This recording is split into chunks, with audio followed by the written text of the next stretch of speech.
You guys ready to go? Show 7 o'clock, so we will call the regular planning commission meeting of Charter Township of Garfield to order with a pledge of allegiance. To the flag of the United States of America and to the republic for which it stands, one nation, under God, indivisible, with liberty and justice for all. Well, you both got up like. All right. Next item is roll call. Ann, you gonna take a roll?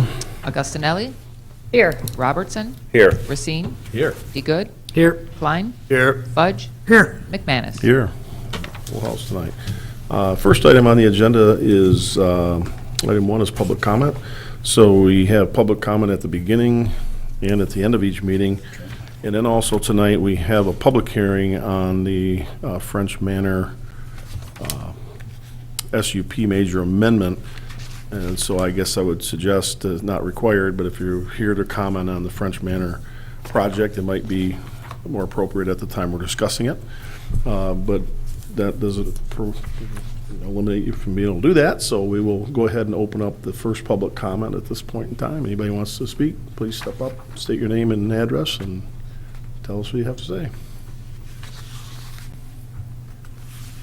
All right. So, since nobody's running to the microphone, we'll go ahead and close the first public comment and move on to the review and approval of the agenda. And at this point, if anybody has any conflict of interest of anything that's on the agenda, now would be a good time to state that. I'll move we approve the agenda. Support. Motion made and supported to approve the agenda as presented. Any further discussion on that? Hearing none, all in favor signify by saying aye. Aye. Opposed? Motion carried. Next item is the minutes. The minutes from our August 28th meeting. Does anybody have any comments or questions or corrections they'd like to make to those minutes? I'll make a motion, we approve the minutes. Support. Motion made and supported to approve the minutes from the August 28th commission meeting. Any further discussion on that motion? Hearing none, all in favor signify by saying aye. Aye. Opposed? Motion carried. Correspondence, John, I didn't see any on the desk. Any other correspondence? We do not have any other correspondence, or no correspondence. No correspondence, great. Okay, reports. First report is Town Board. Molly, anything for the, Yeah, we're down to 2 manager candidates. Interviews will be on, we're going to re-interview them, and the interviews will be on Thursday, 3 o'clock. Chris Barshoff and Jeff Sorensen. Jeff Sorensen is from Kalamazoo area, and Chris Barshoff is a local. is that tomorrow or? Thursday next week. Next from- Thursday, yeah, okay. All right, that's it? Okay, thank you. Planning Commissioners, ZBA. Bob, anything? Meeting. No meeting, all right. Chris, Parks and Rec? No meeting. And John, Joint Planning Commission. No meeting. Closer all the time, though. Our October meeting isn't We're too far gaining on away. All right, so the next thing is staff reports. John. Yeah, you have our report in your packet. Just wanted to add to that, we had a meeting earlier today related to the Cherryland Center in terms of development of the comprehensive development plan. So that's the whole site plan. So we were talking with the engineer and some of the property owners there, the representatives, in terms of developing that comprehensive development plan. This is the second time we've seen it, so they're adding some more information into it. There's a possibility that could come to you as early as next month for at least a review to inspect that. And again, what we're trying to do ultimately is to build one complete site plan for the whole center, as there was most recently done in 1998. And then that will give us a better sense of when we see different developments happen at the Cherryland Center, we can see how they interact with some of the existing development and potentially future development. Okay. Any questions for staff on the reports? That, John? You know? Yes, that's all, sorry. All right, moving on. We'll go to unfinished business. Item 6A, Planning Department Report 2024-71, French Manor Lafreniere SUP Major Amendment. And this is a public hearing. John, do you want to kick this off? Or? Sure. This is for the French Manor Lafreniere, which is at 3090 Lafreniere Road on the east side of Lafreniere, south of South Airport. It's actually kind of up on top of the hill. There's an existing facility of about 6,400 square feet, and they are doing 2 additions, which total about 3,600 square feet. So this was introduced at the Planning Commission last month and is scheduled this evening for a public hearing. Most of the items that were of concern pretty much addressed with since the last meeting. There is a lot of existing landscaping or plantings on site, so they did an inventory credited towards their meeting their requirements for the landscaping. Ingress and egress is through a private drive easement. They've provided us with the agreement with that. Also, there, as I've received today, there's sign off from the entity providing that easement out onto Lafreniere Road has accepted that it's not, it will not overburden the private drive easement with this expansion. So that's something I could provide at the next meeting. But all the other items have pretty much been addressed at this time. Now, does that drive access have to go to the road commission? It's the drive that's at Lafreniere Road is on a separate property. So that's where the sign off that I just was mentioning was from that property owner, which allowed for that easement to come across their property out onto Lafreniere Road. Oh, I understand that, but we've changed the usage of the driveway. Historically, that had to go back to the road commission for approval. Just checking. All right, I can check with them. All right. Okay, well, at this point, is the applicant here? Did the applicant want to make any comments before the public hearing, or? Daniel Brown from Vertical Incorporated. We're the design build general contractor for French Manor Lafreniere. John pretty much covered what we've been doing over the last month, a lot regarding the easement, getting a concurrence agreement with the entity who has the easement rights, and so we have John can provide that copy that they've signed off, but we also were able to track down from the Register of Deeds the original signed and executed easement agreement, and to show that there's no overburden with this project. We're actually keeping 9 parking spots with it. Right now, the existing parking is 9, so we're not adding any other parking to this development. Thank you. Well, we'll open up to the public, and if there's any questions, you can have a chance to answer that afterwards. So at this point, we will go ahead and open up the public comment, or public hearing, excuse me. So if anybody would like to speak to this proposal, please step forward and let us know what you have to say. I'm not sure exactly who I should talk to. I actually bought the property behind you guys a couple months ago. Could you state your name and address, please? Oh yeah, Cole Riley, 3016 Lafreniere and 3020 Lafreniere. Yeah, we bought it a couple months ago, so this is kind of all new to me. I just got the notice in the mail a couple weeks ago. Mm-hmm. Could I get a copy of the documents that you guys are looking at? It's available on the township website. Okay. All the documents, that the same packet that the Planning Commission have, are currently posted on the website under the meetings section in the Garfield Township website, which is garfield-twp.com or garfield-twp.com. If you look under, like I said, there's a meetings area, and you'll see today's date and the full handouts, agenda and everything we'll have for this full meeting. So this item will be on there, so you'll see the site plan, the planning department report, and so forth. Okay, so more than just the 2 pages that was mailed? Yeah, that was just the public notice of the Okay. meeting, but yeah, there's all the background information. You can also, you can look at it for today's meeting. There was an introduction done at the August meeting as Okay. well, if you want to look at that. Okay. I guess I'm also on that shared easement. I just want to have future proof to make sure I can use it and have access to the easement. One item that came up when we were purchasing it is it's through, I think, Metalodge's property. It's good for 20 years. I'm not sure, I kind of looked into how that came about. I believe there was some construction on the road going up the hill on the Frenier. Does that sound correct? Well, the Frenier Hill was redone, I don't know, about a dozen years ago or so. So I guess what I'm saying is I don't have any signage on the Frenier, and I'm tucked back in there. I'm not sure if, maybe I could talk to you guys, French Manor, putting a sign up there on the road?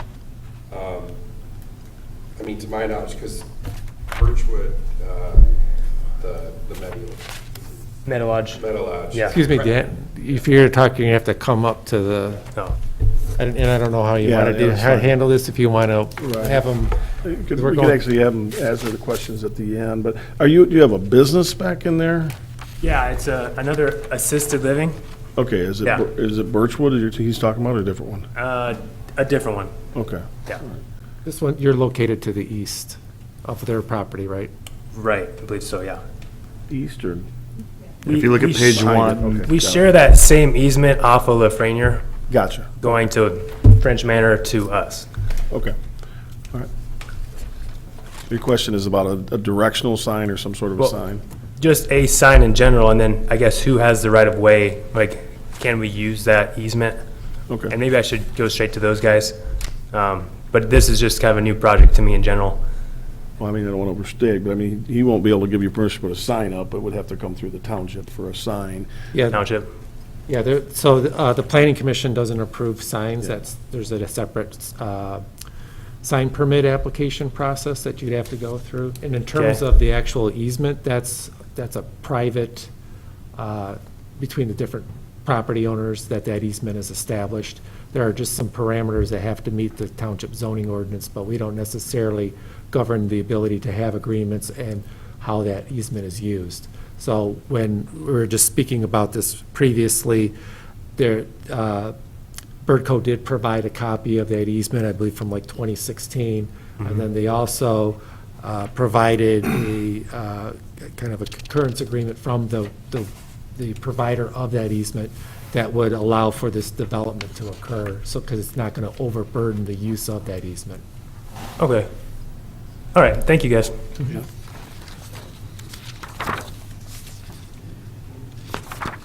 Anybody else from the public have any comments? Would you like to address anything? I don't know if you really have anything to address, because I know signs aren't up to you, so, Right. I think we're okay. All right. Anybody else from the public? At this point, I'll go ahead and close public comment. So both comments were about the length of the easement, which we don't control on a sign, which requires an application for a sign, so hopefully that clears, at least gives you a direction to go and some things to look at, so. All right. So we'll bring it back to the board for comments, questions, or action. so the gentleman from the public comment mentioned the 20-year sunset on that easement. There is no sunset on this easement that we're, for this property, right? Anybody knows of? I was not aware of that. I will take a look at it, based on, and I'll get with And then, Birdco on that just to see, but I'm not aware of that. I haven't reviewed it for that, but I will. Wouldn't make sense that there'd be a sunset. yes, that's what I thought. That was, I found Really, that. really strange. Actually, it says, if you look at the actual easement, Where are you? page 4 of 23 in the easement document, if you look under 2, scope and duration of easements, I'm just reading this off the cuff, so it says, this agreement and said easements shall be a non-exclusive easement for a term of 30 years commencing on this date, this agreement, and terminating on February 1st, 2046, unless earlier terminated pursuant to the terms hereof.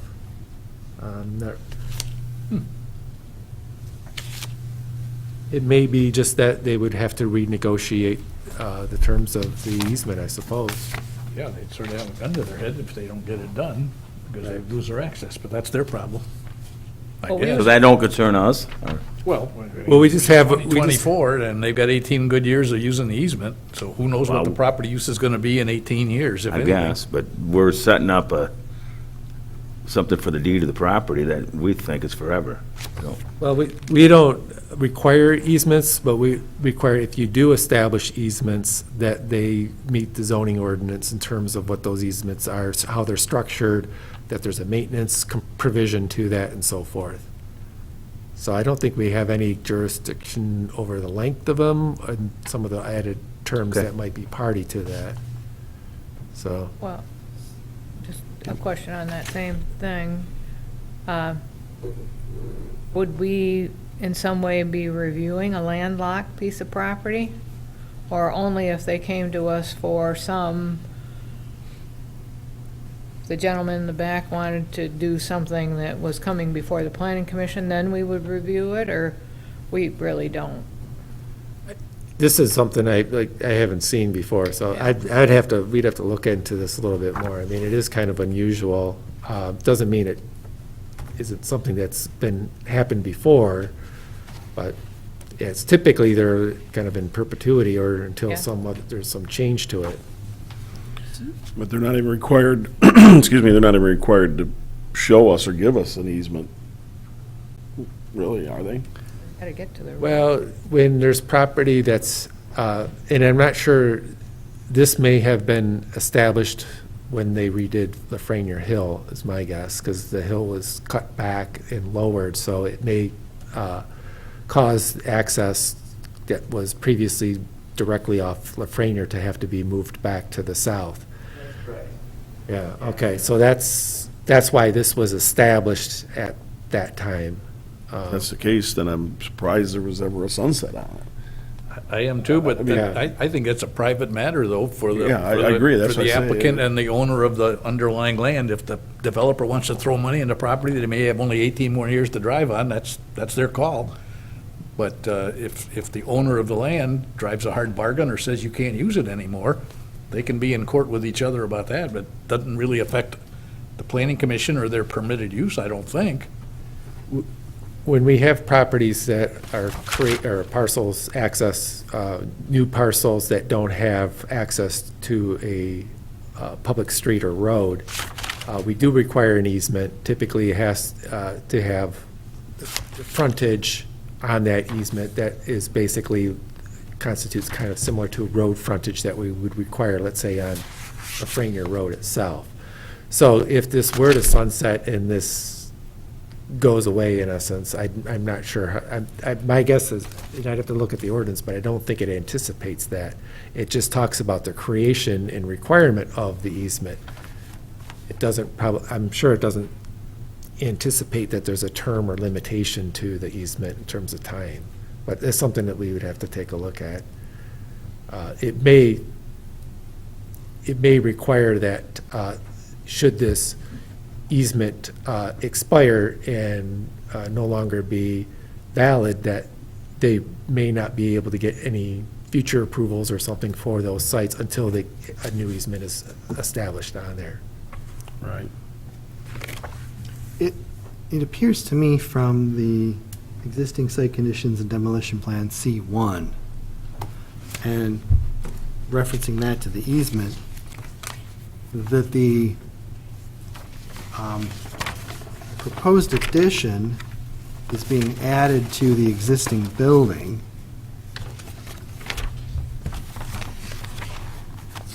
And part of this is a pedestrian easement, part of it is an access easement. I guess it doesn't appear that any of these easements are being impeded by the redevelopment of the site, right? Correct. So I was initially thinking that, we might want to add a condition that you look into it further and make sure that we're not, because my concern would be that we might be approving a site plan that inadvertently impacts these easements. But they seem to be shown, and it seems, so I don't think I have a problem or a concern. But I think that the gentleman who spoke may have some issues he needs to address with the other property owner so that he better understands what his rights, concerns, and otherwise are. But I don't think that there's anything, as you guys have already said, that we need to engage in relative to the approval of the site plan. Yes, a great question and a valid concern. It's just not our place to deal with it. It's a private easement agreement. You guys redeveloped with Rainier? If I ask them, like- Yes. Did you guys develop the Frenier, that road, and change it? The Road County Road Commission. Commission did. County Road Not Commission. the township. Because at some point, we had access at a 90-degree angle from my property. The French Manor used to be owned by the same owners I bought from, so they used to be, I believe, like one piece. And so that's probably how it got through. Then the Frenier gets redone. But I mean, I guess I need to make sure it's future-proofed before, you know, Right. it doesn't make sense to originally have access to the road, and all of a sudden it's taken away because the road commission changes something. So it's just kind of a concern. I guess it's not in your guys' wheelhouse, though. No, if I can speak, Yeah, go ahead. I wear my old lawyer hat. It's a private matter between the owner of the land and the benefited parcels, the people that have the right to use the easement. And if somebody did something in 2016, whatever they did, they did. And wherever it stands now, it's really a private matter among the easement owners and easement users. It's not something that the municipality here is going to be Okay. able to. But I mean, they're building on that parcel, and there's going to be more traffic, right? Right, so they did provide a copy of the easement agreement, and then they, I don't have the document in front of me, but Dan here from Birdco this earlier today did provide us an agreement or understanding from the grantor on that easement that what they're doing there is acceptable and it's not going to overburden the easement per the original agreement. Okay, I think the previous owners signed that original agreement, so I don't know if we would need to sign this new one, if it's changing an easement. I mean, you might be able to talk to that with your lawyer hat. Well, the easement would go with the property. You bought it when you bought the property.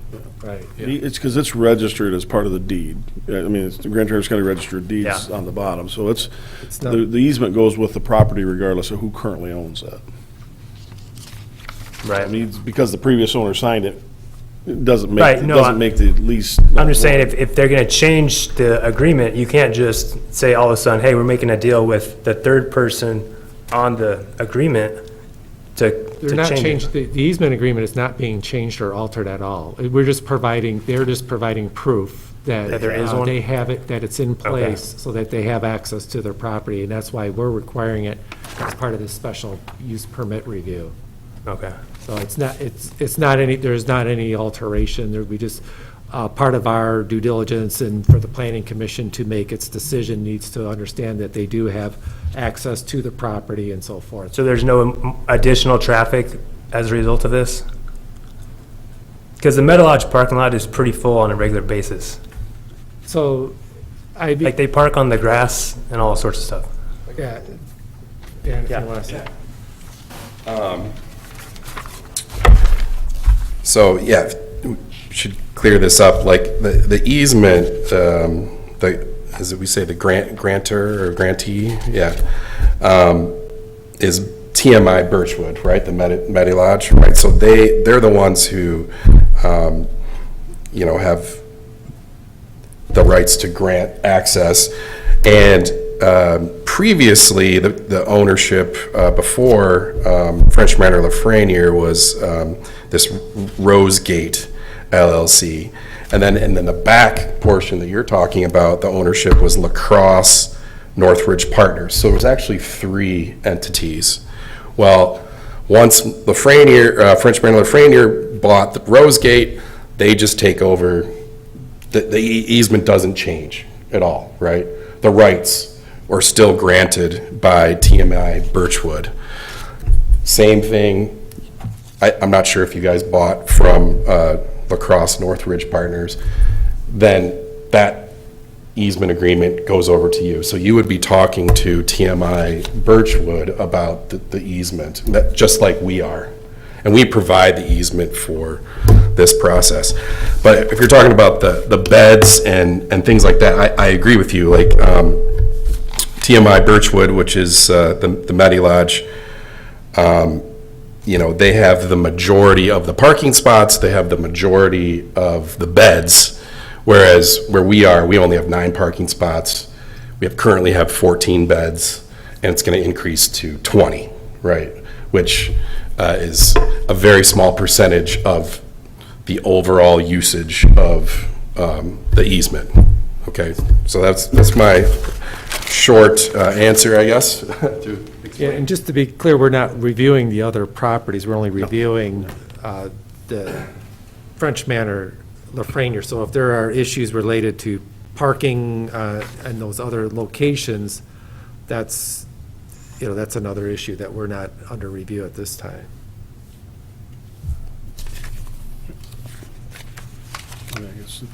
So the duration of the easement is on them. I mean, so if I'm reading this right, you got 24 to, it's good till 2046, am I reading it right? Yeah. So they got, what, my math's right, 22 years to figure something out. So, both of you do, not just him, not just you. If you're worried about it, I'd be talking to the guy that owns the lease within the next 22 years, so. But that's, again, nothing we regulator would base our decision on. It's up to them to come to an agreement on, so back to the issue at hand. You've got the report in front of you. Any other questions or comments on that? If not, there is a motion on page 5, a suggested motion from staff. Sure, I'll make the motion to direct staff to prepare findings of fact for application SUP 1990-07-A for a special use permit for expansion of an existing adult foster care facility at parcel 05-014-072-10, subject to the following conditions, 1 and 2, is indicated in PD 2024-71. Support. Motion made and supported to direct staff to prepare findings of fact. Would you have those at our next regular meeting, probably in Yes. October? Regular meeting in October, we'll have those findings of fact for you. And I will also provide that concurrency agreement that we received today as well. Okay. All right. Any further discussion on that motion? Hearing none, all in favor signify by saying aye. Aye. Opposed? Motion carried. Okay, item 6B, Planning Department Report 2024-72, Tower North Wireless Communication Facility, Special Use Permit, update number 2. Okay. Not a whole lot to update on this one, but this is the proposed cell tower over in Zimmerman. It was tabled back in July. We asked the applicant to move the location of the tower to meet all of the required setbacks for not just the districts, but cell towers themselves. So it's been tabled since then, and we've been in contact with the applicant. They have responded every time that they're still working on it, but they didn't have anything again this time around. We also informed them of, I did have a question for Planning Commission. So we informed them of Section 404, which is the expiration of application. Just to briefly read it. During the course of any administrative, legislative, or quasi-judicial application review, if an applicant has failed to proceed meaningfully towards application completion or application decision for a period of 120 consecutive calendar days, then the application shall be considered expired. Following expiration of application, the applicant shall be provided written notice of said expiration. So 120 days after it was originally tabled on July 10th will be November 6th. So they sort of have, next month's meeting is October, then the November meeting, you wouldn't meet until the 13th.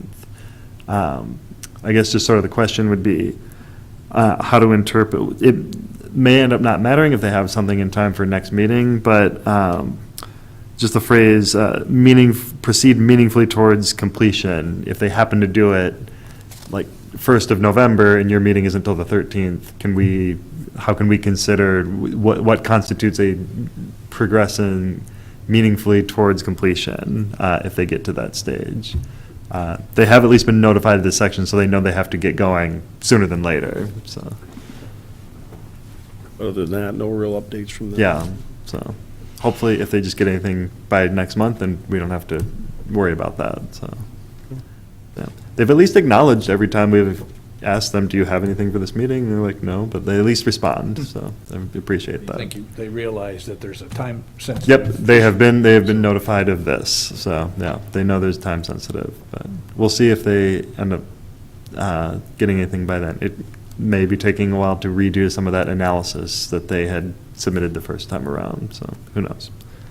If they haven't gotten stuff to you in time for October, Yeah, boy, often are the ones saying this, but it seems like it'd probably be the township attorney that ought to be given some guidance about how you interpret that phrase rather than us trying to Meeting, take a stab at what that mealy-mouthed language really means and Mhm. what it'll be worth, if it stands up or doesn't stand up, or have we got discretion to tweak it a little bit? Right. But You know, my only thought would be that the interpretation probably ought to favor the applicant, in that we ought, I'd be interested in the attorney's opinion, but we ought not consider an application expired unless we haven't heard from them and they haven't submitted any additional new documentation. I mean, meaningful is open to a lot of interpretation. That's probably what the attorney should decide, but my thought would be if we haven't heard from anybody in 120 days, then pretty obviously, it's expired. But- see what they bring in October, if anything. yeah. Hopefully, if they do that, then we don't have to answer that question right now, but yeah, we'll see if we need to cross that bridge at that time. All right. But that's all on that. Okay, moving on to new business. Item 7A, Planning Department Report 2024-73, the K1 High-Speed, High Tops Site Plan Review Amendment. So, I'm going to review that for you. If you recall, back a couple years ago, we received an application for this K1 go-karting facility in the former Sears facility. And if you look on the site plan, the C1 is the sheet, and the gray area of the building, so there's some gray area that shows the parking to the right of the building. The building's kind of an awkward configuration, but those darker gray areas are essentially where the K1 karting facility is currently located. The white area, kind of to the left of that, that is the subject area that we're talking about. That's kind of the remainder of the former Sears building. Another sheet, the floor plan is also very helpful, is A1.1. In there, you will see the full building, so you will see the track area. You will see different portions that are provided there in terms of seating, game room area. There's a kind of a pit area for the vehicles and so forth. The main entrance is kind of to the right corner there. That's where you'll see from the parking lot, kind of that new entrance that's painted there where it has the K1 sign. There is no access between the two of these businesses. There is, though, the K1 has that entrance to the kind of the southeast corner of the building. There is one to the back, kind of on the southwest side. You'll see a vestibule there that's identified. So if you wanted to go from the K1 to this new facility, the High Tops, you would have to go outside. There is the dark areas that you see there, those are firewalls. So those are essentially, unless there's a door identified, those are pretty much solid between the two businesses. The proposed High Tops was originally, and our understanding was going to be a bar restaurant. With this proposal, it is expanded significantly. The sports bar is kind of towards the top of that page. You'll see all of the tables that are there. There is a long bar area. Looks to be some pool tables and so forth. There's a kitchen area and storage offices and so forth in that particular portion. That kind of also abuts up to the loading dock area, which is on the exterior of that. The newer area that is part of this is the nightclub area, and that is kind of sandwiched between the K1 and the exterior wall to the west side. So that's a very large area. The total occupants that the architect has identified is up to 1,900 occupants for this area. So that's including the nightclub along with the sports bar.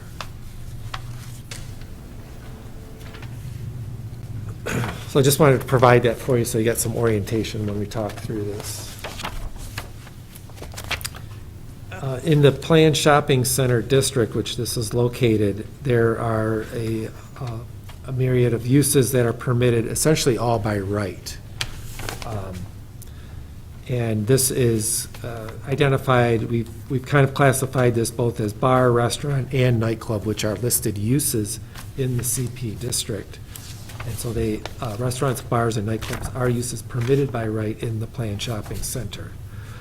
All uses that are proposed in the planned shopping center district require review by the planning commission. So they have submitted this for review and for your consideration.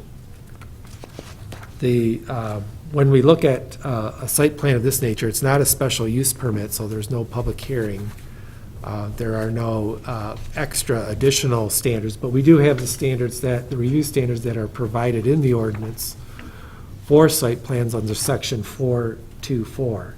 And so in the report there, you have the A through J are listed on pages 2 and 3 of the report, and then kind of our response to some of those standards that are required. Probably knowing that this is essentially already a built building, there's not a lot of concern for the operation of the actual, or the construction of the structure. It's already in place. Parking is for the most part provided. There are some things that they have to do related to some additional landscaping. Those were things that were kind of deferred when the K1 was originally built. We've kind of done this as a way to work with the property owner. Some of those landscape islands were installed as part of the K1. Some of them were deferred. Well, they're deferred to this project here. Those will have to be included. But looking at some of those standards, there's some required information. There are reviews by outside agencies, essential facilities and services, knowing that this has already been a mall. It's been in place for a few decades. A lot of those things are in place. The natural features, it's pretty much built out with the exception of some of the buffer areas and the landscaping portions. The site design one, I think, is probably the most critical one that we're looking at when we were evaluating this site plan, where it says, and that's item E, it says all buildings and structures shall be designed, situated, constructed, operated, and maintained so as to be harmonious, compatible, and appropriate in appearance with the existing or intended character of the general vicinity. Site design shall minimize adverse effects upon owners and occupants of adjacent properties in the neighborhood. So this was something that we thought when we were looking at this, this is a little bit more than, let's say, what was historically been there in terms of Sears in the retail area. So one thing that we realize is the amount of people that could potentially be here at any given time is fairly significant. Also, hours of operation could potentially be later in the evenings and so forth. So our main concerns were basically things like lighting and, more importantly, probably sound and noise. We believe there should be able to be the ability to do some of the soundproofing of the building itself. But there is also people entering and exiting the location, particularly if they have later hours of operation. And that could potentially impact some of the adjacent properties, particularly what I'm talking about is the properties to the west, where we have Woodward Avenue there, there's some condominiums there, there's some apartments as well. So we think there's, through this standards here, that there should be the ability for the planning commission to at least ensure that there's some ways to mitigate some of those, some of the noise and other impacts that may emanate from the site. So in terms of, like I mentioned, the building, there should be the ability to soundproof or ensure that a lot of the sound there is deadening. It seems like that's something that should be fairly standard in terms of putting in place and ensuring that that's done. The outdoor sound and noise that could potentially is something that don't really have a good way to do that because the way the building is oriented, exits and entrances to the building.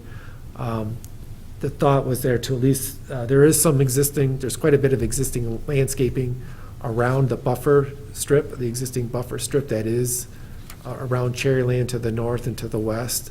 There's at least a 50-foot wide buffer, some mature trees, bushes and so forth. We thought that if there could be the ability to provide some additional plantings there that could add to potentially soundproofing or diffusing some of the noise that may emanate from the site. Some of the other standards in there are orientation. Well, the building's already essentially in place, but there is access that's provided. There is no direct access from the site to Woodward other than vehicular access. There is, there is no vehicular access. There's pedestrian access. There's a sidewalk that goes from Cherryland out to Woodward Avenue, where there's a sidewalk that's already just recently been installed. There's the remaining items, the shared drives. They're utilizing the existing drives. So there's no new drives. There's 6 driveways that are provided for Cherryland Center, 3 on Garfield Avenue and 3 on South Airport. Those will be maintained. There's the reciprocal easement agreement for the property owners there to allow for shared parking and shared access.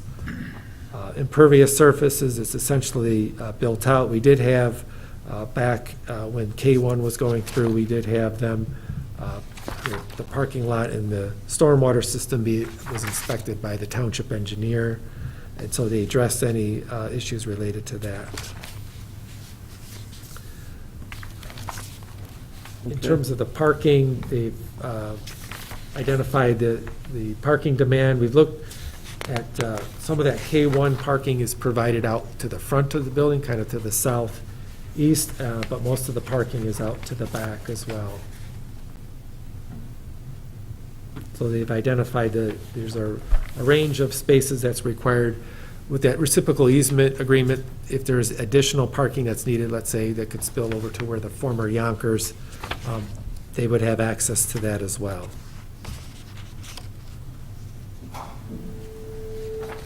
I think that, most of we were just kind of outstanding was beyond our concerns related to some of the mitigating the impacts has really been fairly much addressed in this site plan. All I have at this time. Okay. Anybody have any? Go ahead. I got a question on the parking. So in the nightclub area, you can have 1,900 people. I know that there's parking in the back, but the parking in the front, can you access the parking in the front to get to the back here without going around the building and? No, there isn't. There's no access to the easterly or southeast side of the building unless you were to walk around essentially the big lots, or if you were to cut through essentially the K1, but there's no access to that. So all the parking for the high tops is all, essentially, it's just the parking that's to the west side of the building. So if we have 2,000 people there, do we have enough parking in that existing lot that's in the back? Yeah, there's a range, it's 317 to 635. So the minimum, and this includes, we also calculated in that the K1 as well, so that we combined them both. The 456, kind of figure the stuff that's in the front is mostly going to be, that's going to be the K1. I don't think there's going to be as much people coming from the back end. I think people see the front, they see the sign that's there, that's where they're mostly going to be coming. So there is the parking that's in the back there that's provided. And then, like I mentioned, the parking to the north of that with the Yonkers is also accessible. Because it's through, there's a reciprocal access agreement between the property owners. I think there should be good access from the parking lot into where you're going, and not having to go around Big Lots or go around someplace else, and Well, you can go in.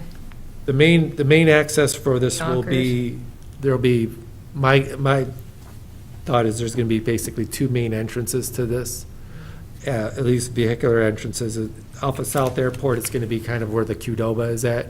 That's gonna be the main drive back here, as well as the one that's kind of runs along the north side of the Curly Center and goes out to Garfield.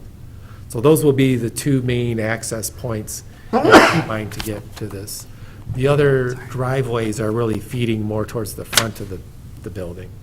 Now, you can get around a drive that can go around Big Lots as well, but that's kind of requiring you to kind of go into the site and then go around that.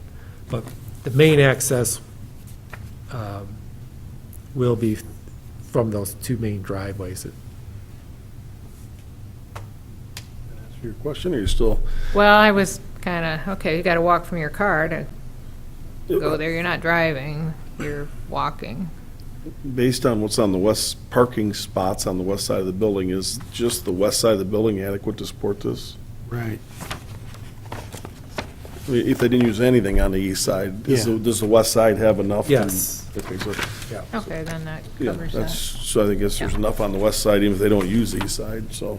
Yeah, the parking, this is where this is kind of a little spot of Cherryland that's a little bit unusual, but a lot of the Qdoba parking lot to the north of that Qdoba is actually technically owned by the former, the owner of the former Sears. It's actually part of that Cherryland. But then all that parking up from there and then towards, over towards the former Yonkers. All available. Okay. Okay. Any other questions or comments? Joe? Yeah. I got some significant problems with the main exit and entrance for this place being on the west side of the building, and all of the noise and activity that's gonna spill out into that parking lot at hours after a lot of those people that are trying to sleep on those apartments and condos should be in bed. It seems to me it would be a far, far, far less problematic operation if they didn't access out the west, if they accessed out the southeast. The way this is drawn up, that's not easy to do. But maybe we tell them they're gonna have to figure out a way to have the nightclub people come in through that game room that's at the south side of this sheet A11, and basically walk along the perimeter of the inside of K1 to get out onto the main parking lot that faces South Airport Road. But I think John raised some good points about the noise issues, and maybe you could put some sound insulation on the building, but how are you gonna shut up the people that have had a six-pack of beer and are leaving the nightclub at 1 o'clock in the morning? We can't do enough walls or soundproofing that's gonna protect that sound, I don't think. I wouldn't wanna live next door to that, and when there was a mall with a Sears store, they didn't have to live with that. They And I closed did. at 9, I'm sorry? and they closed at 9. Yeah, and yet, even though I think John says we might be able to regulate their hours of operation, but as a practical matter, you can't close a nightclub at early hours. So if the use is maybe a use by right, then maybe they're gonna have to figure out a way to get in and out of that use without their exit and entrance being on the side of the building that faces the residents. And it's up to them to figure out how they, I guess it's the same ownership, right?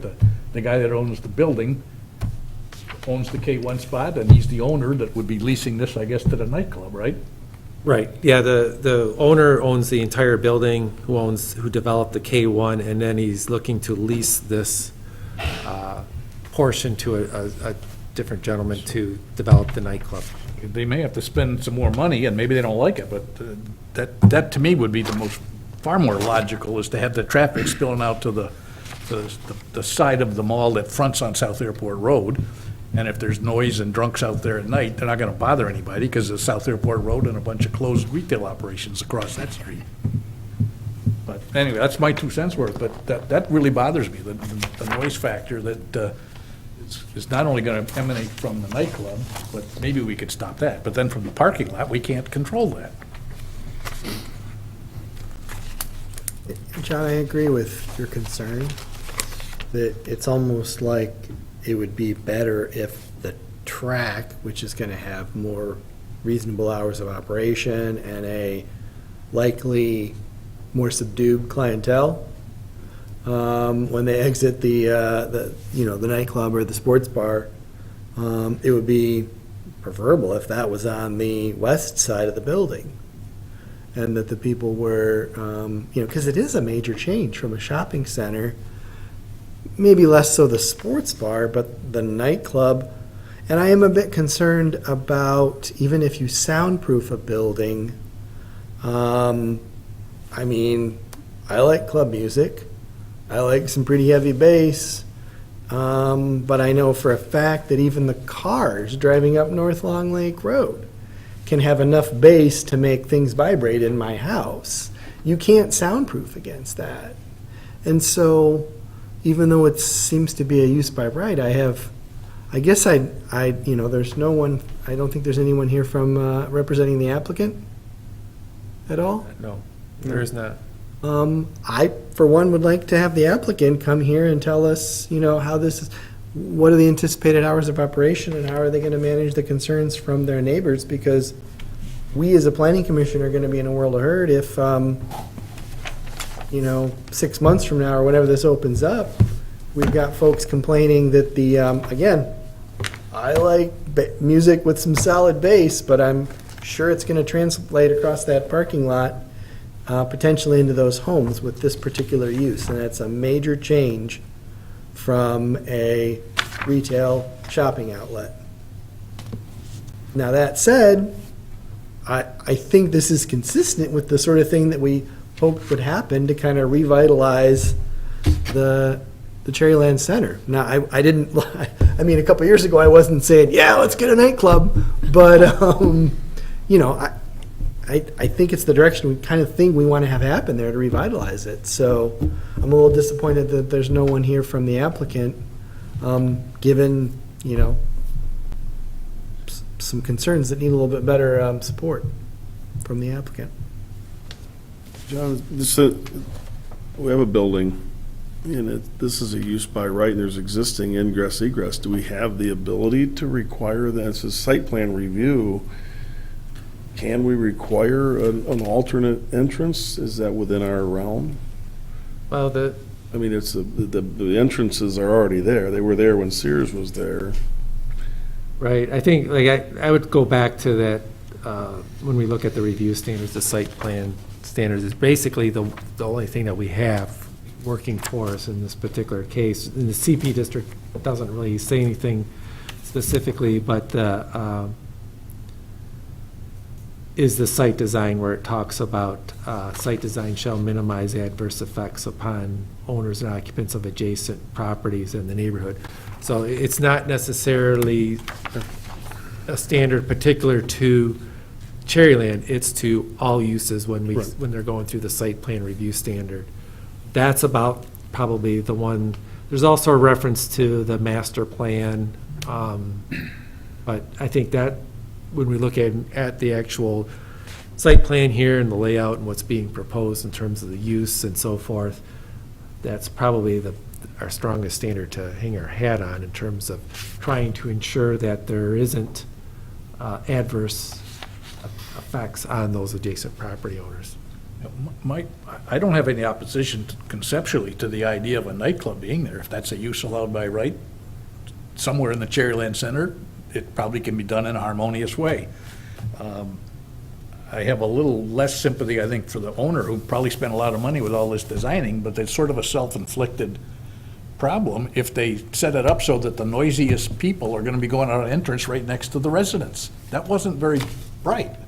I don't disagree with you, I just didn't, I'm agreeing with what you're saying, I just want to know what we have the ability to control and direct and require. I mean, if it's kind of like a zoning, once we rezone something, like you said 100 times, it goes, we open Pandora's box, whatever can go there, can go there. We can't control what goes there once we rezone a piece of property. So it's a use by right. Do we have the ability to then restrict their entrance? And I just want to make sure we're on safe ground, that's all. I don't know if we can, how far that can be, but I'm certainly, we should have the applicant here to address the concerns and look at potential alternatives, at least have a discussion with the planning commission. One thing I was thinking is, I know that nightclub is taking up quite a bit of square footage. If they could adjust that and put the sports bar in that, where the nightclub is, and redesign that, and put the nightclub in that southeast corner where the sports bar is, possibly redesign that, so obviously the sports bar people are entering out there to the west versus the nightclub people. And the sound, obviously, that would. Yeah, but actually, the sports bar is actually heading to the west. That sports bar doesn't have access to the east parking lot either. No. No. But that you would be moving the noise from the nightclub, obviously, to that. Yeah, I understand, but I mean, the parking lot noise is what, nightclub noise, I don't think we're worried about, it's the parking lot noise and the existing.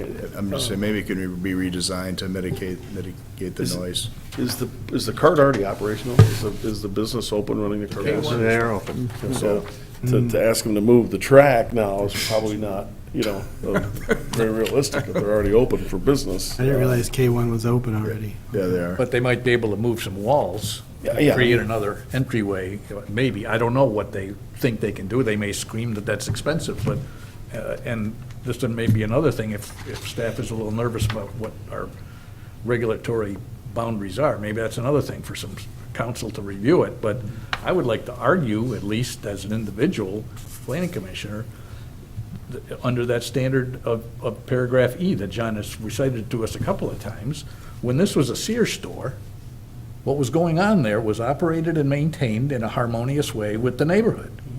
You put a nightclub in there that's going to operate a lot later hours and have loud noises in a parking lot, that's a different kind of a use, and we still have to give a site plan approval, it's got to be operated and maintained to be harmonious. To me, that's the nail we hang our hat on. Okay, that's what I was asking. It wouldn't be harmonious, I don't think. Yeah, and that's the question I was And I'm asking. not trying to queer the whole deal. I think a nightclub might be fine. It just, don't exit out the west.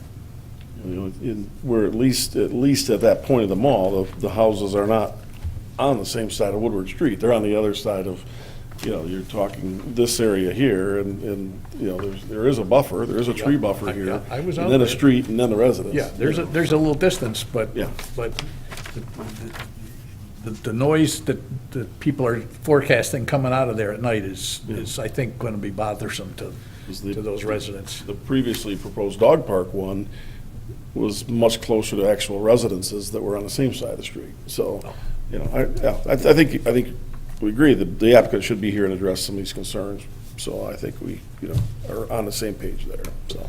Is there enough parking on the streets, or what would that be, the south, east, the main big parking lot?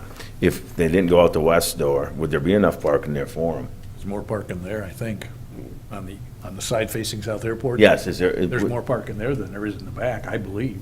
It's at least as much. I'm not Say that following again? it. No.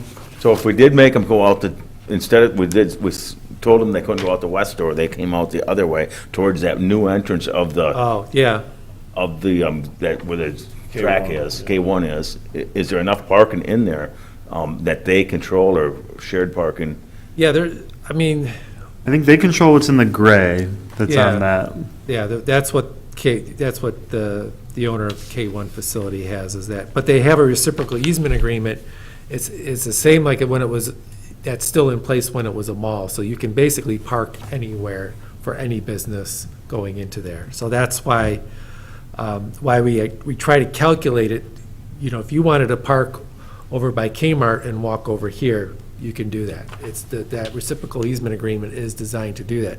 We're trying to, it's a little hard because in the parking, in the way these property lines are configured, don't make a lot of sense. That's why you get this kind of triangular type of parking area and so forth. But the idea is that when it was still a mall, you could park everywhere. As we're trying to break this down and put in new uses, it's a little bit of a challenge because people are kind of envisioning like, well, this is my piece of property. And it's like, yes, it is, but you're also partner to the rest of it. And that's why we're trying to get that development plan. Right. So you can see, right now, you don't, and maybe I could provide that at the, next time you look at this, is to maybe provide that so that you see the complete site plan a little bit more for this, or the full site, so you can see the relationship that's there. But that reciprocal access agreement allows for people to drive, park around wherever they want to.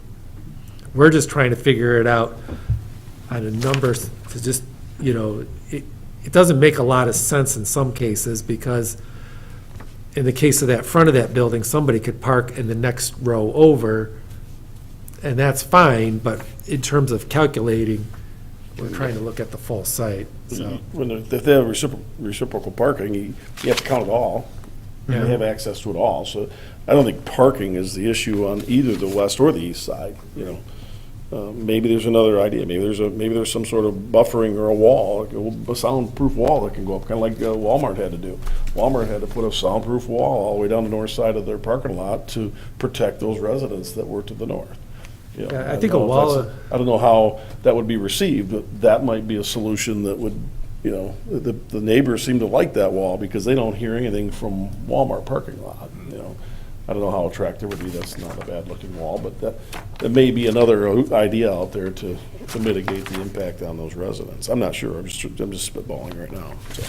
Yeah, I That think- same, Yeah, go ahead. that same owner owns those lots that run along the east side of Woodward. So the Yeah. owner of all of that has control of everything right to, Everything, as I understand it, everything within that blue line that's Yeah, on your original yeah, page is what yeah. the owner owns, correct? Yeah, those, essentially, those lots aren't there. Those were originally part of an original plat. Those all been absorbed now. So that's going back to the old, when Woodward was, it looks like it's called the Wedgewood subdivision, when that was originally platted. Those have gone away and are absorbed by, this was the entire parcel that was owned by the Sears Company. so they don't have an option of putting in little businesses or other things along there. Well, they could. Right now, they could not, because we require that 50-foot buffer is required under the current zoning. But that is a good thought, because there could be the ability to do some infill development that could provide a buffer beyond a wall or landscaping. You know, I do think, at least in the interim, the provision of a wall combined with landscaping has the potential to be one of the components to help address the issue. But yeah, in the long run, there could be the ability to maybe look and see if some buildings could actually go in there that could kind of buffer that. We don't have a definition in the ordinance of what a nightclub is that I saw. I was just looking for that. We should. We pretty much put a definition for every use now. We put bar, tavern, and nightclub under one, the way it's listed in the. It's under bar, tavern, nightclub. Yes. Can you read that for me? Yes, bar, tavern, and nightclub, an establishment where alcoholic and other beverages are prepared, served, and consumed, mostly within the principal building, and which may also offer food service to customers, For purposes of this ordinance, restaurant is defined separately. So I continue to have concerns, the bar, the sports bar, those are pretty common around, those type of establishments are pretty common around the township for us to have an expectation of what they might be like. The most similar thing I can think of is, Streeters even open anymore? No, it's a church. Church. Wow. Times change. Yeah, this would be very similar to that. And that was right next to the airport. Correct. So, you didn't have the same kind of concerns that we might have. So I think that definitely warrants further consideration and no decision tonight. I'm also curious to know, I think I'm correct, this doesn't get a public notice, so those neighbors aren't aware that we're even considering this type of use, correct? Correct. Yeah, that's kind of tricky too, because, I understand how we have these sort of things that we just review and approve, but this kind of change, the potential for noise and nuisance, and we don't have any other, we don't have a noise law that would regulate the nuisance of, again, to me, it's not so much the decibels, it's I don't know what the correct sound words are for bass, carrying. I mean, I go to a nightclub, it's been a while, and, the floor vibrates, I'm concerned about the neighbors' floors vibrating too. Can we regulate what type of music they play? Maybe like Disney-themed music? Yeah, there you go. Good luck. Soft jazz. You want to go to that nightclub, Pat? Don't think so. All right, so in the interest of this issue, I mean, I guess, do we just need a motion to table, I guess, John, until we can?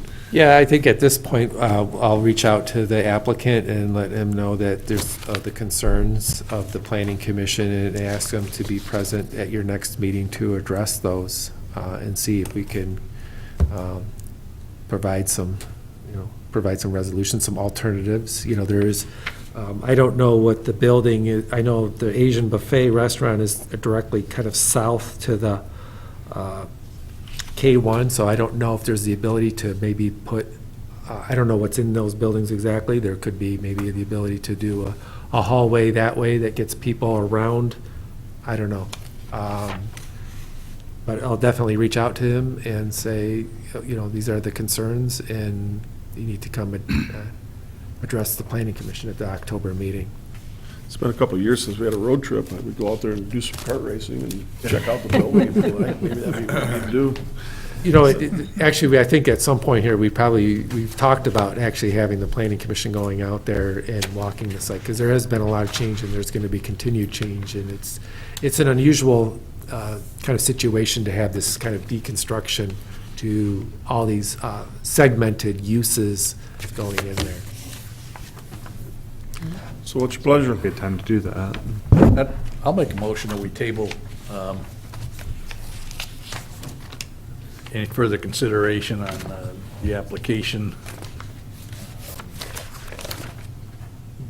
from Mr. Beeler until he can visit with staff and visit with us further. And I guess I would suggest to staff, well, I guess that's the motion, but if you're going to be talking with him, my hope would be that you would see if there's any way that they can figure out a way to exit coming east. I suspect that there's going to be pushback on that. And if we were even going to think about a wall, such as been talked about, could staff, I don't want to be relying on their telling us this is an adequate wall. Could we do some research about what sort of height and kind of qualities of a wall that we think would effectively soundproof things to a reasonable level, as opposed to them say we're going to put up a 4-foot or a 5-foot or a 6-foot or a 10-foot. I don't know what the right footage is, but we ought to research that. I don't want to take their word for it. Well, I think you have that ability through this standard in requiring to ensure compatibility with adjacent land uses and the impact. I think that could be Right. construed as part of these review standards in there. But I guess my point is we're probably not even looking at this for another month. Right. And I'm not trying to slow this thing down, but if you find out tomorrow, if you talk to the guy, there's no way in the world they want to even think about going east because of X, Y, or Z, then why don't we start doing some homework so that you can report to us some information about what we think would be a reasonable wall situation, if you think there is such a thing as a reasonable wall situation, and then maybe that's more that we can fire questions at the applicant about in a month. I'll support his motion.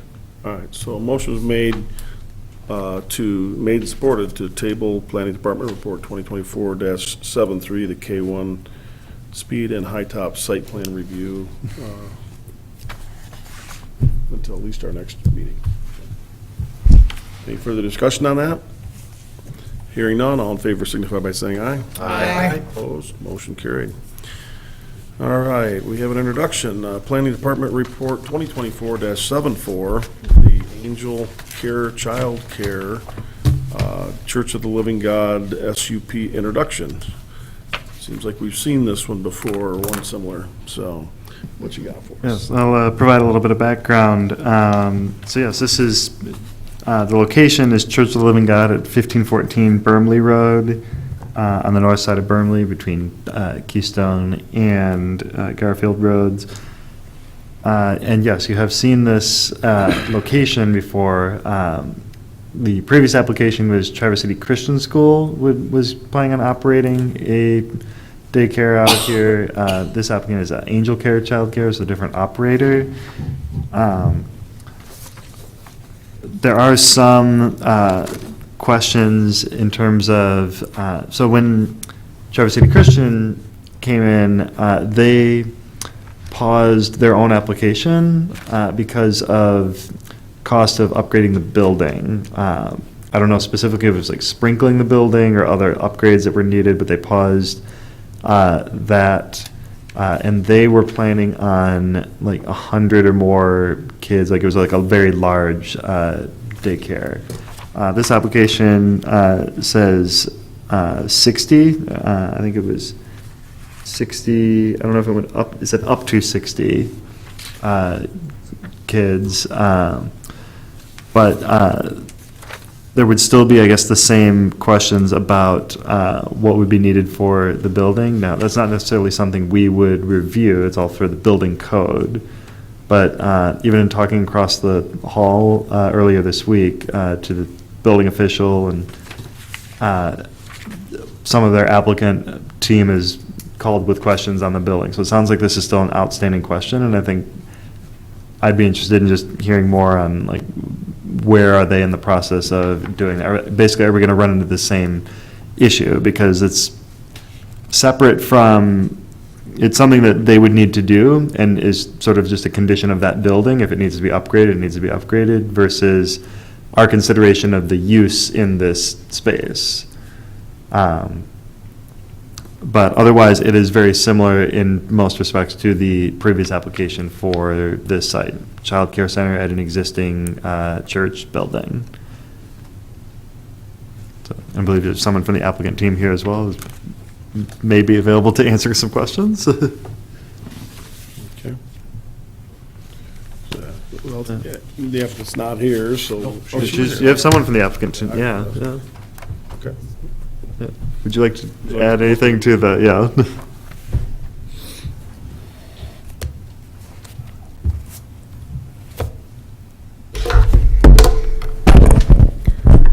For those of you that don't know me, I'm Marisa Korn. I am the Vice President of the Executive Board of Angel Care Child Care. Just a little background on us. I don't know if all of you are familiar with us. We've been renting a space from Father Fred for several years now. They're growing. They want to use the building that we're currently in. We had a very generous lease with them, and we thank them for all that.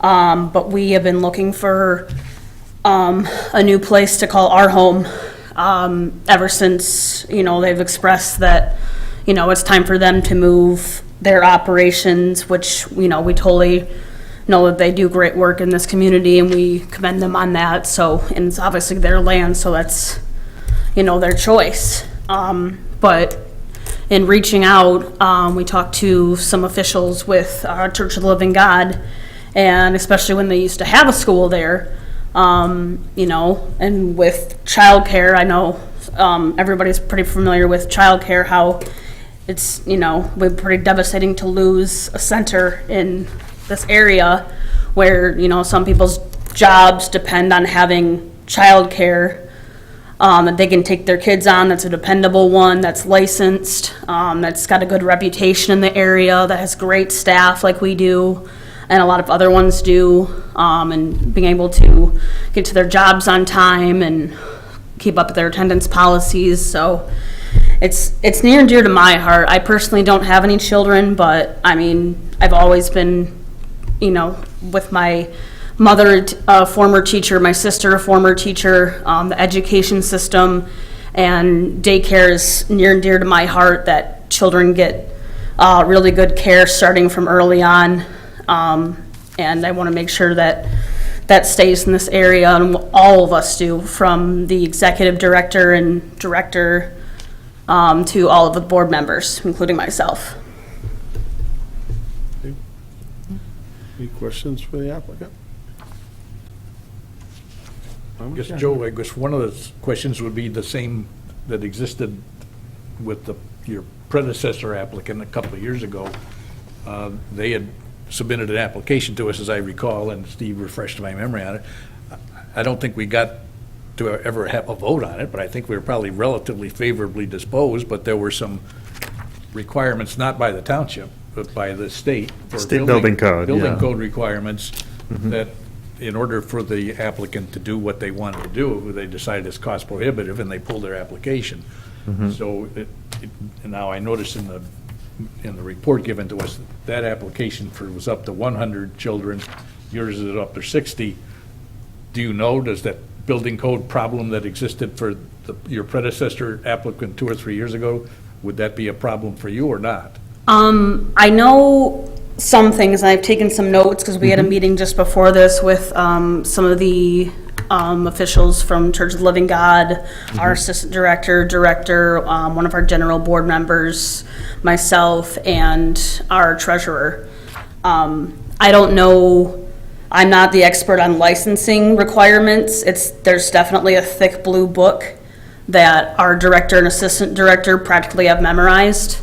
But I know with different ages, there are different requirements. And also when he mentioned, you know, up to 60, once you hit 60, we have a,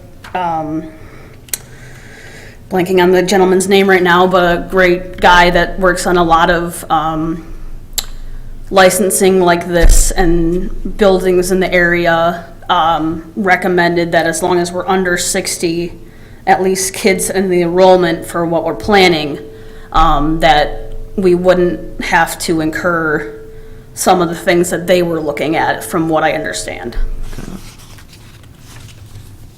But there would be some modifications that we would have to make, but you know, we have some equipment already at our current place that we would be bringing over, as long as we can get it to work with, like, let's say our dishwashers and the plumbing, or we're gonna bring over some of our playground equipment, given if we can get people to move it.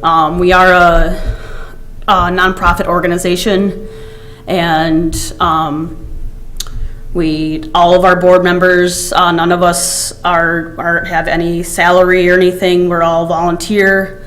So, you know, we'd be having, you know, people that we know that have the expertise in these kind of areas, whether it's building, planning, you know, helping us, asking people in the community for guidance, and, you know, maybe donate hours, or just like we would be doing.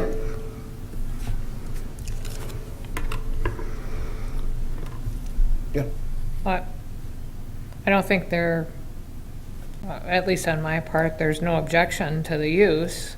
It's not a problem, but it appears that there might be a question as to whether or not you're going to meet the standards for building codes and all those kinds of things. Have you guys investigated those things? Or I guess that's really not part of our purview. That's up to them? That's kind of been the confusion, I think, that we've had, we're kind of getting, like, we need to talk to an architect. I don't mean to, like, undermine any department or any communication that we've got, but I think it's just, we need to get a clear answer on, what we have to do this, because we have to send the plans down to Lansing to be approved by licensing. So, and with having, to be out of our current building by July 1st of next year, we definitely want to get the ball rolling so we can, try to avoid any winter building or anything in winter. And then obviously, making sure that families are notified of our decision of what's going to happen. So I think it's just, making sure that we're getting the correct answer and, yeah. We don't want to put you on a treadmill here to try to figure out where to go.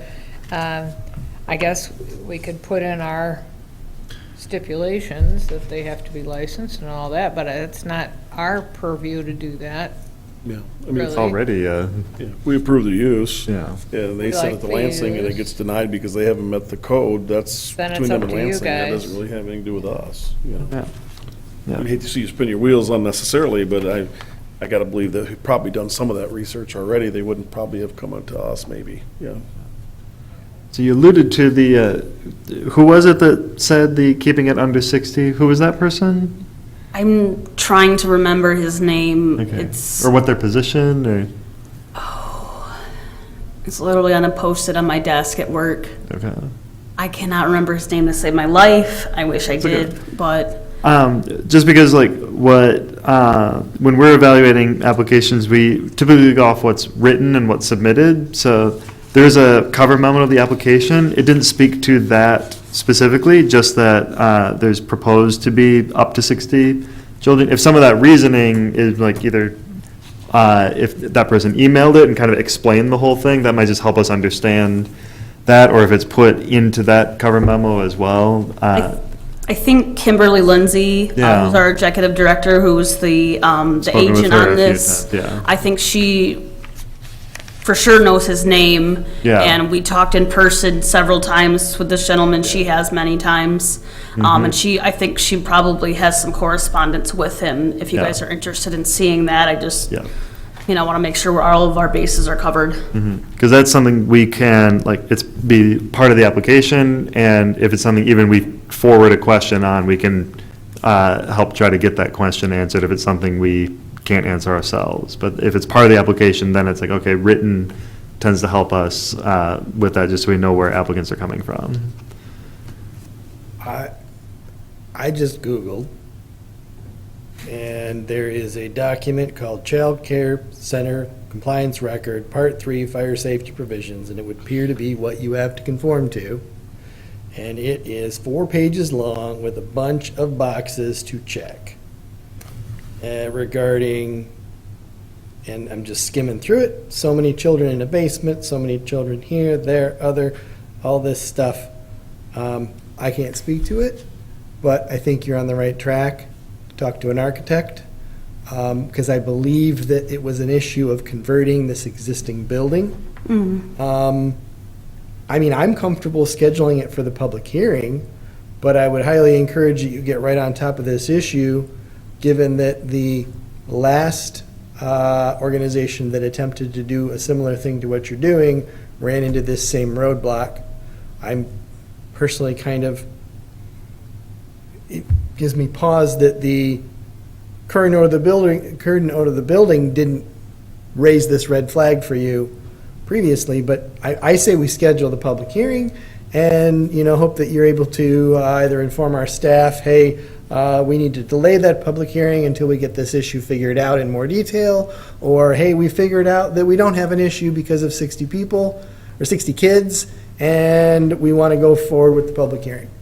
Okay. So, Yeah, that's definitely was our plan, as we met with the officials from Living God earlier today, so that was definitely in our notes. All right. We do have our one of our board members, Molly, is an interior designer, so she works with some architects, so she does have some good names to reach out to, and we were given some names to reach out to by some of the elders and deacons group that we talked to today, along with like their building official that we talked to, and about things that we would need to add, whether it be if we do have to, there are certain ages that we would need a fire door to add on to in place of the windows that are currently there in those classrooms, depending on the age group, for a fire door to be added onto the room. So we are looking at that, and we are aware of there is some plumbing. I'm not sure of the exact terminology, but there is some plumbing that we may have to look at that's like right outside those windows. But that's definitely something that we've talked about with those officials quite extensively. And again, we're not worried about those things. We're only concerned that, you go through our process only to find out. So, I mean, if nobody else objects, I'll go ahead and make the motion that application SUP 2024-03 submitted by Angel Childcare for a special use permit for a childcare center at parcel 05-026-01410 be accepted and be scheduled for a public hearing for the regular planning commission meeting on October 9th, 2024, subject to the following additional information being provided by the applicant, and that is items 1 through 3. Support. All right, motion made and supported to schedule application 2024-03, I'm sorry, well, it's Planning Department, we're at 2024-74, but which one? Application number is SUP The application is 2024-03. 03, be scheduled for public hearing on October 9th. So, any further discussion on that motion? Hearing none, all in favor signify by saying aye. Aye. Opposed? Motion carried. Thank you. Good luck. I know that See you in about 4 weeks. it's a very important need that you're intending to continue to provide.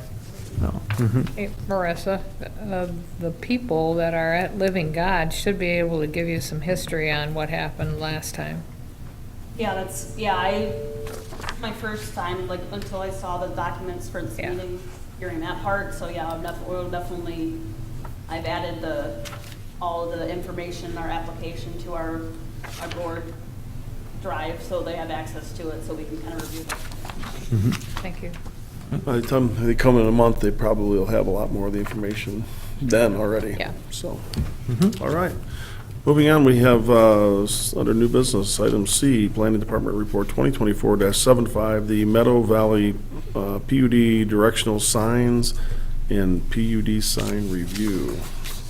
What do you have for us, John? Yeah, Wallach Communities is the developers of the Meadow Valley PUD on North Long Lake Road, just west of Zimmerman, and they are at a point where they want to install some wayfinding signs, some directional signs, so they are proposing 4 3-foot by 2-foot signs to be located. They've identified on a plan, a layout of where they have those identified, the sign content along with the kind of the dimensional detail of the actual sign itself. So this is an item that, according to section 630G3A of the zoning ordinance, requires planning commission review, and so this is for your consideration.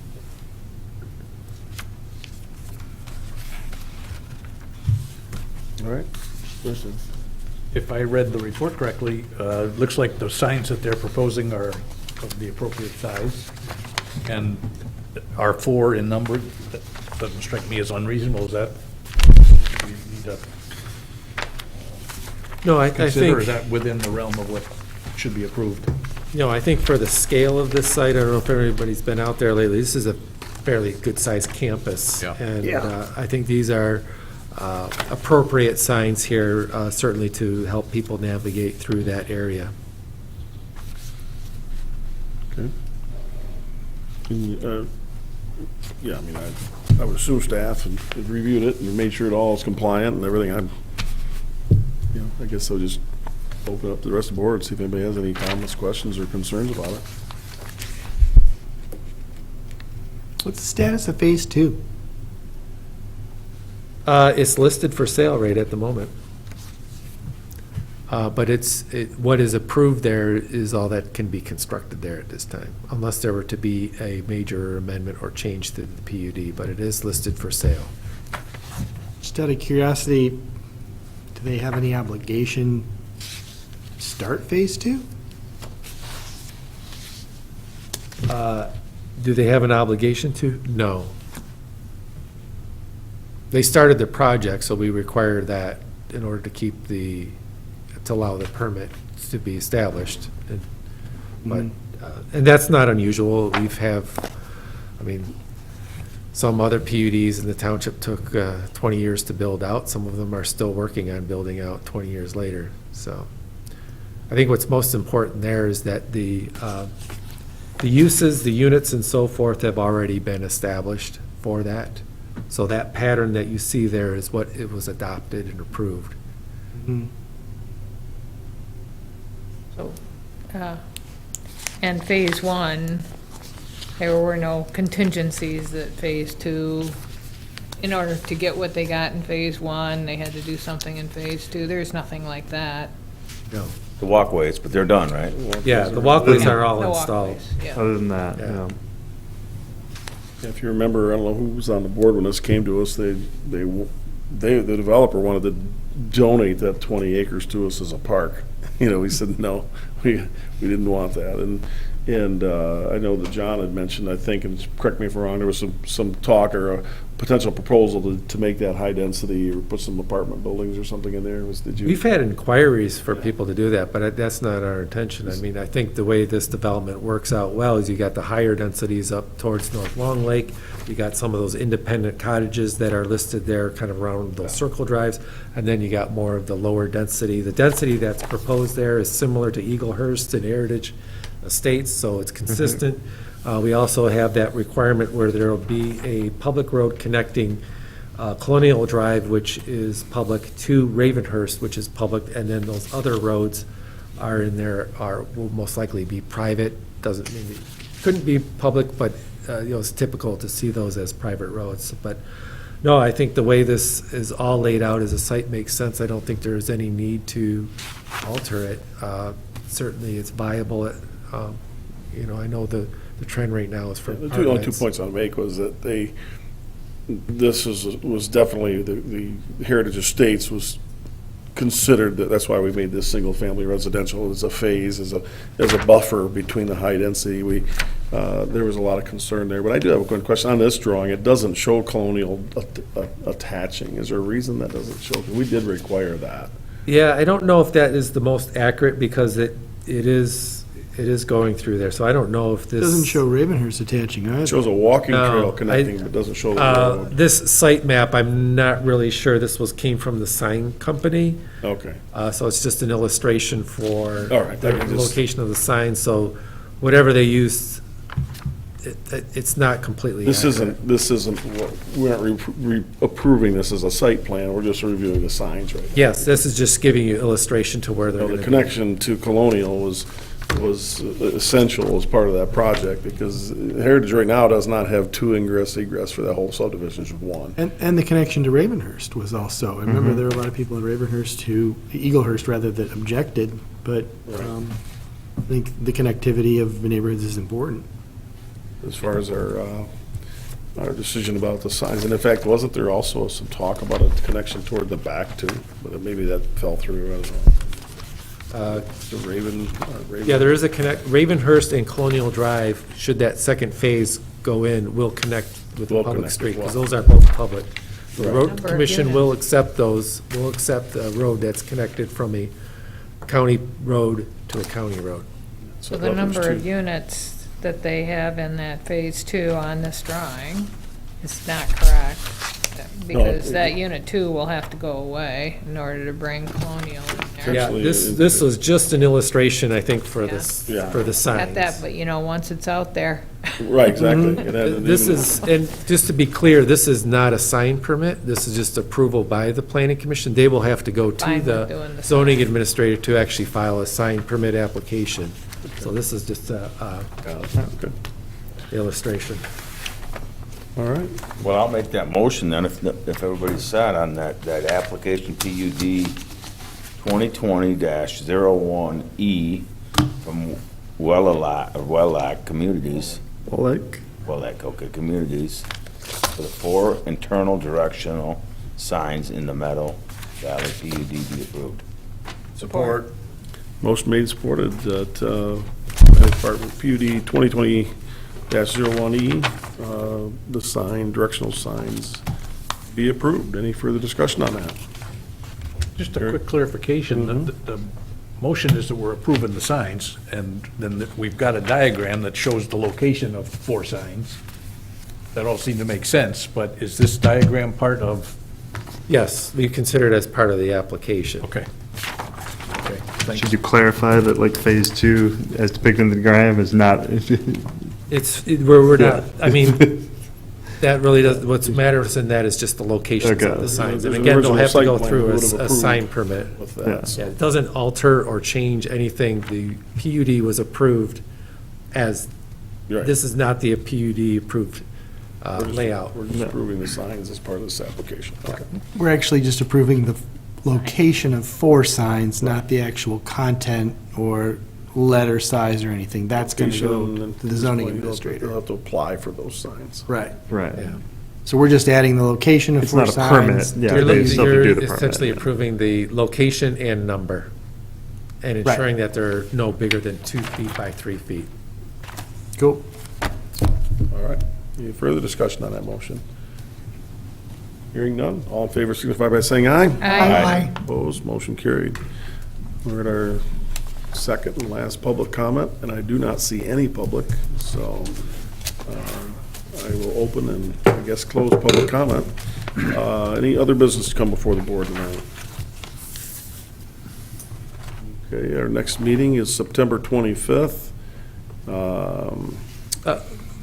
So we have on here identified that zoning ordinance discussion, the signs and definition of substantial construction. At this time, we're still doing some additional research. I don't know if we'll have enough to really do that. We were wondering if there would be the ability to potentially just cancel the meeting and move those items to the October meeting, which would be October 23rd, study session.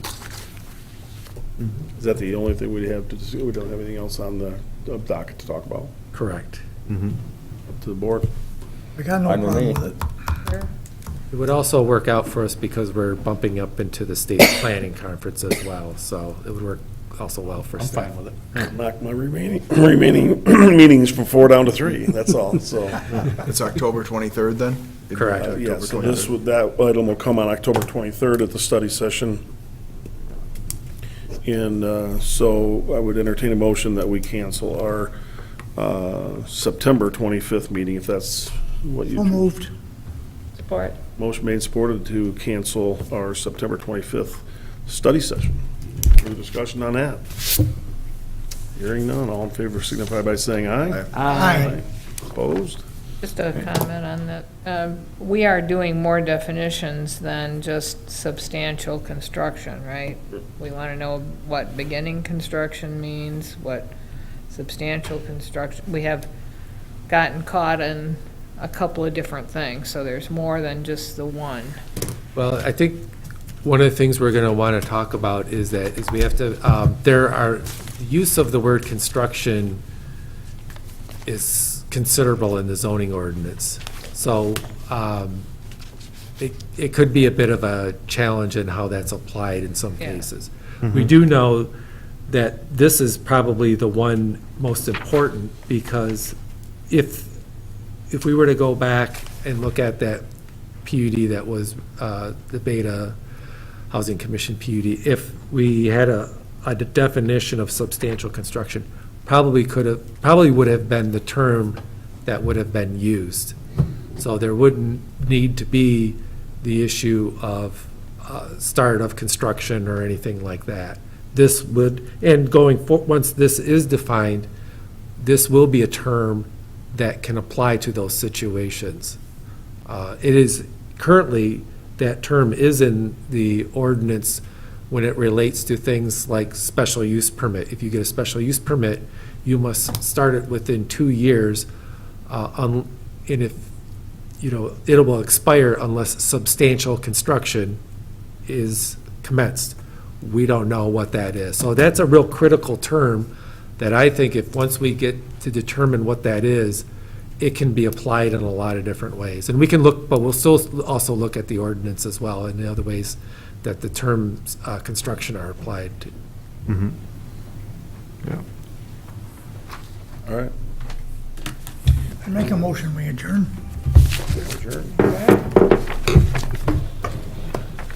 Oh, wish me luck, I gotta. Good luck. Grand Rapids.